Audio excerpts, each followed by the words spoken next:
Esselamu Aleyküm değerli Müslümanlar. Günümüzde yaşanan İran-İsrail arasında adı savaş olan bir olay.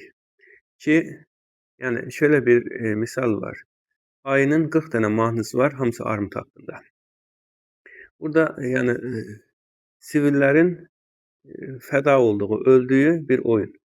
Ki yani İranla İsrail'in arasındaki fark nedir? İranla İsrail'in arasındaki fark biri kamuflajlı, bir kamuflajsız. Yani budur. Bunlardan birisi ya son tarixdən Filistin'də qadın, uşaq, yaşlı demədən 80.000 insanı qətl etdilər. Qadınların namusunu kirlətdilər, Allah qorusun. Digəri də Suriyədə eyni şəkildə 100.000 qadın, uşaq, yaşlı demədən qətl etdilər. Qadınların namusunu kirlətdilər, Allah qorusun. Yəni heç bir fərqi yoxdur. Bunlar sadəcə nədir məsələ? Məsələ Türkiyə. Çünki bütün İslam dünyası, Türk dünyası Türkiyənin başında toplaşıb Türkiyə ilə İslam şahlanmaqdadır. Türkiyə nə qədər ki ayaqdadır, İslam dünyası şahlanacaq, böyüməyə davam edəcək. Məsələ nədir? Türkiyəni savaşa çəkmək. Əgər Türkiyə savaşa girərsə, Türk dövlətlərinin və yenə də Suudi Ərəbistana daxil Türkiyənin başında toplaşan İslam dövlətlərinin dağılmasına səbəb olacaq, Allah qorusun.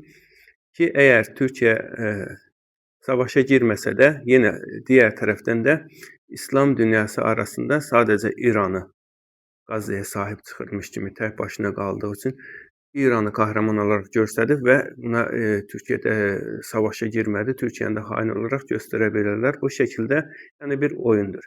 Fakat Türkiyə sadəcə askeri güclə deyil, Türkiyə askeri gücdən daha ziyada zəka gücü ilə oyun oynamaqdadır. Oyun qurmaqdadır, oyun bozmaqdadır. Türkiyənin çox dərin qədimə dayanan qədim dövlət axlı vardır. Bu yüzden yani Türkiye bu oyunlara inşallah gelmemiştir, gelmeyecektir. Allah'ın izniyle ki Türkiye tekrar deyirəm, zəka ilə iş görməkdədir ki, Amerikanın, Rusiyanın, Fransanın pəncəsi arasından Suriyanı nə tərcəkdə aldısa parçalanmadan, yəni heç kimin ruhu belə duymadı. Yine eyni şəkildə Filistini Qazze'ni də o şəkildə alacaq. Diğerlərində Allah'ın izniyle devam edecek. Yani bu İran oyununa gelmeyin. Ne deyir İslam böyüklərindən birisi? Hazreti Ömer radiyallahu anh. Müminin fərasətindən saxının, çünki o Allah'ın nuruyla baxar. İnşallah fərasətli mümin olaraq bu olayda daxil bütün olaylara baxaq değerli Müslümanlar. Allah'a emanet olun, selametle kalın ve elhamdülillahi Rabbil alemin.